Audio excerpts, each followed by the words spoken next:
Olá a todos, sejam muito bem-vindos a mais um Dia de Mente Saudável. Eu sou Luiz Augusto Malta, médico pela UFMG, psiquiatra pelo Hospital das Clínicas da UFMG. Esse é o canal Mente Saudável. Eu queria te pedir para fazer sua inscrição, caso ainda não seja inscrito. Se estiver gostando muito do nosso conteúdo, dá uma olhadinha no produto que a gente tem lá no Hotmart, Método Mente Saudável. Tá muita gente comprando, gostando, compartilhando e a gente fica muito feliz de poder dividir para todo mundo aí conhecimento de qualidade em saúde mental.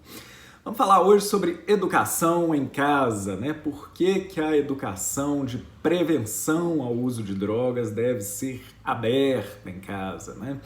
Lá em casa a gente tem 2 filhos, né? Eu e minha esposa temos 2 filhos entrando na adolescência, né? Um de 11 e um de 13, e a gente fala abertamente sobre o uso de drogas, os efeitos das drogas, por que as pessoas buscam nas drogas algum alívio, algum consolo para suas angústias, né, para suas questões, e por que isso é um caminho muito perigoso, né? Então a gente usa sempre aquela analogia da média, né? A média das pessoas pode fazer o uso eventual de uma ou outra droga que não vai ter problema nenhum, né? Ela vai lá num churrasco da turma, vai usar alguma coisa lá numa comemoração qualquer, numa calorada qualquer, vai usar alguma substância psicoativa e no dia seguinte toca a vida, nem lembra daquilo, meses depois usa de novo e pronto, né? A grande maioria vai ser assim. E a gente não pode ser hipócrita de falar que a droga arrasta todo mundo pro buraco, que a droga acaba com a vida de todo mundo. Não é, né? Só que a gente nunca sabe. Então existe uma comparação bem pertinente que é com o álcool, né? A imensa maioria das pessoas bebe uma garrafa de vinho no fim de semana, bebe uma cervejinha no churrasco, faz uma dose de uísque para poder relaxar de vez em quando e tal, e tá tudo certo. Dia seguinte, vida normal, ninguém vai ser chamado de alcoólatra por causa disso, né? Mas algumas pessoas vão caminhar para um comportamento de abuso e é isso que a gente nunca sabe com quem que vai acontecer, né? Então, como o uso das drogas, né? A gente está falando de substâncias ilícitas, né? A gente está falando de tráfico, está falando de submundo, de um comportamento que muitas vezes a pessoa não domina mais quando ela já está dependente química.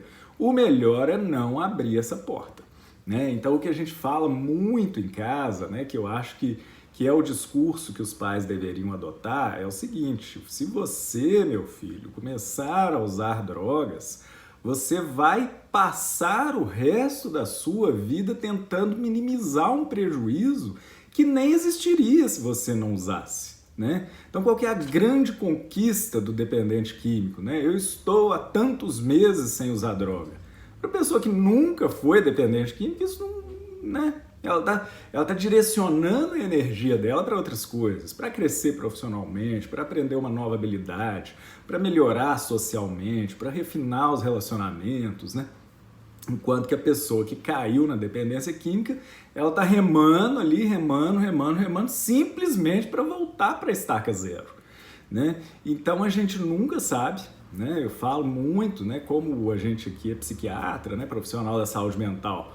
Os assuntos de saúde mental são muito usuais na nossa casa, né? Então a gente fala muito de comportamento adictivo e de que como isso prejudica a evolução natural da pessoa, a história natural de vida da pessoa, né? A gente não está nem falando de famílias que foram devastadas por causa de dependência química, pais agredidos pelos filhos, né? Filhos presos por causa de